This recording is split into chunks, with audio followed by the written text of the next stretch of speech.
C'est un grand honneur parce que c'est pour un travail qui est très proche de mon cœur.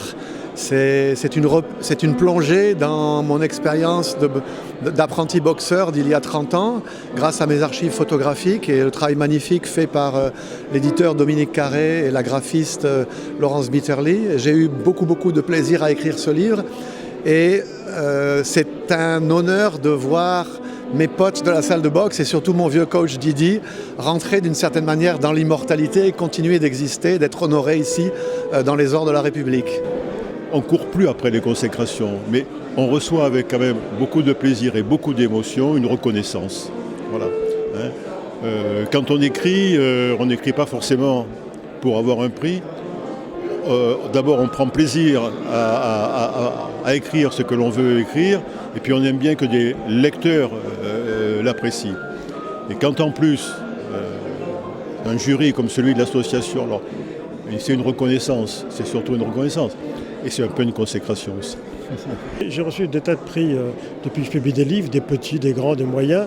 Celui-là, il est particulier. Parce que pour moi, le sport, c'est ça qui m'a formé. Qui m'a formé physiquement, mais moralement, intellectuellement. Donc je dois tout au sport, beaucoup plus qu'aux études. Et ça, ce prix vient couronner tout ça. Et puis vous avez une petite pensée aussi pour votre famille. Oui, parce que mon grand-père était sportif et nous a inculqué la passion du sport. Et mon oncle et mon père ont suivi. Et le sport a toujours vécu chez nous, dans notre famille. Un peu comme chez les Nakache. C'était une excellente soirée. On a beaucoup apprécié dans ce salon des maréchaux au ministère de la Culture qui est magnifique. Et c'était une grande première pour l'association des écrivains parce que d'habitude on a été dans d'autres lieux et notamment régulièrement au ministère des Sports. Et là pour la première fois on a été consacré au ministère de la Culture. 3 beaux lauréats aussi. 3 beaux lauréats, c'était une excellente année. Pierre Assouline pour le nageur, bien évidemment, Loïc Vacan pour Voyage au pays des boxeurs et les Olympiades féminines de Monte-Carlo par Bernard Macario.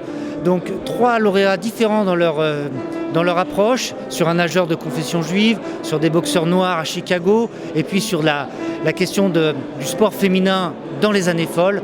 Véritablement, c'était un joli parcours et un joli voyage.